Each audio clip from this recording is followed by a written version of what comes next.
होलाष्टक शब्द होली और अष्टक दो शब्दों से मिलकर बना है, जिसका भावार्थ होता है होली के 8 दिन। होलाष्टक फाल्गुन शुक्ल पक्ष की अष्टमी से शुरू होकर फाल्गुन शुक्ल पक्ष की पूर्णिमा तक रहता है। अष्टमी तिथि से शुरू होने के कारण भी इसे होलाष्टक कहा जाता है। इसी दिन से होली उत्सव के साथ साथ होलिका दहन की तैयारियां भी शुरू हो जाती है। होलाष्टक के दौरान सभी ग्रह उग्र स्वभाव में रहते हैं, जिसके कारण शुभ कार्यों का अच्छा फल नहीं मिल पाता है। होलाष्टक प्रारंभ होते ही प्राचीन काल में होलिका दहन वाले स्थान की गोबर, गंगाजल आदि से लिपाई की जाती थी। साथ ही वहां पर होलिका का डंडा लगा दिया जाता था। होलाष्टक के दौरान अष्टमी को चंद्रमा, नवमी को सूर्य, दशमी को शनि, एकादशी को शुक्र, द्वादशी को गुरु, त्रयोदशी को बुध, चतुर्दशी को मंगल और पूर्णिमा को राहु उग्र स्वभाव में रहते हैं। इन ग्रहों के उग्र होने के कारण मनुष्य के निर्णय लेने की क्षमता कमजोर हो जाती है, जिसके कारण कई बार उससे गलत निर्णय भी हो जाते हैं। इस कारण हानि की आशंका बढ़ जाती है। जिनकी कुंडली में नीच राशि के चंद्रमा और जिन जातकों के चंद्र छठे या 8वें भाव में हैं, उन्हें इन दिनों अधिक सतर्क रहना चाहिए। इस समय विशेष रूप से विवाह, वाहन खरीद, नए निर्माण व नए कार्यों को आरंभ नहीं करना चाहिए, ऐसा ज्योतिष शास्त्र का कथन है। अर्थात इन दिनों में किए गए कार्यों से कष्ट, अनेक पीड़ाओं की आशंका रहती है तथा विवाह संबंध विच्छेद और कलह का शिकार हो जाते हैं, या फिर अकाल मृत्यु का खतरा या बीमारी होने की आशंका बढ़ जाती है। होलाष्टक का तात्पर्य होली के 8 दिन पूर्व से है, अर्थात धुलंडी से 8 दिन पहले होलाष्टक की शुरुआत हो जाती है। इन दिनों शुभ कार्य करने की मनाही होती है। शुभ कार्य न करने का एक वैज्ञानिक कारण भी है। इस अवधि में मौसम में परिवर्तन आता है, सूरज की रोशनी तेज हो जाती है, साथ ही ठंडी हवा चलती है, जिसके कारण लोग बीमार होने लगते हैं और मन विचलित रहता है। इस कारण भी इस काल में मांगलिक कार्य को करना अशुभ माना जाता है।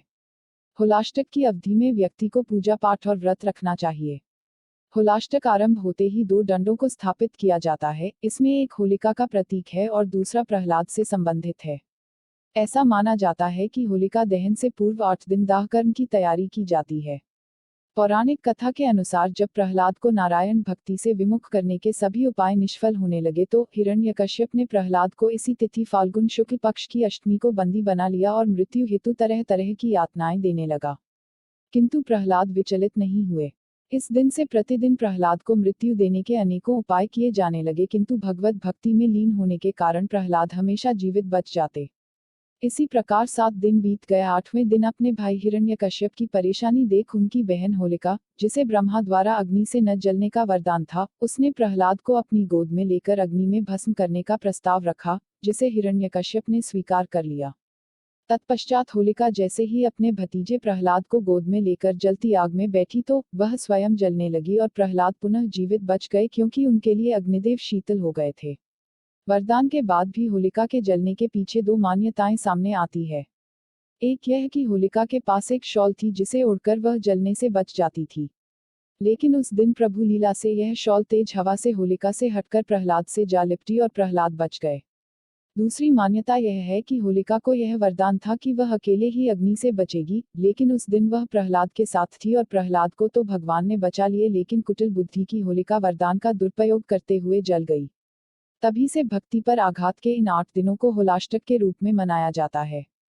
भक्ति पर जिस जिस तिथि या वार को आघात होता, उस दिन उन तिथियों के स्वामी भी हिरण्यकश्यप से क्रोधित हो उग्र हो जाते थे। तभी से फाल्गुन शुक्ल पक्ष की अष्टमी के दिन से ही होलिका दहन स्थान का चुनाव किया जाता है। इस दिन से होलिका दहन के दिन तक इसमें प्रतिदिन कुछ लकड़ियां डाली जाती है। पूर्णिमा तक यह लकड़ियों का बड़ा ढेर बन जाता है।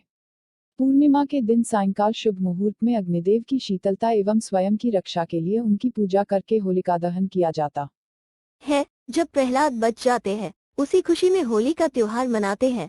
ग्रंथों में होली के बारे में एक और उल्लेख मिलता है कि भगवान शिव की तपस्या को भंग करने के अपराध में कामदेव को शिव जी ने फाल्गुन की अष्टमी में भस्म कर दिया था। कामदेव की पत्नी रति ने उस समय क्षमा याचना की और शिव जी ने कामदेव को पुनः जीवित करने का आश्वासन दिया। इसी खुशी में लोग रंग खेलते हैं। भारतीय संस्कृति से जुड़ी जानकारी प्राप्त करते रहने के लिए हमारे चैनल को सब्सक्राइब करें और हमसे जुड़े रहें।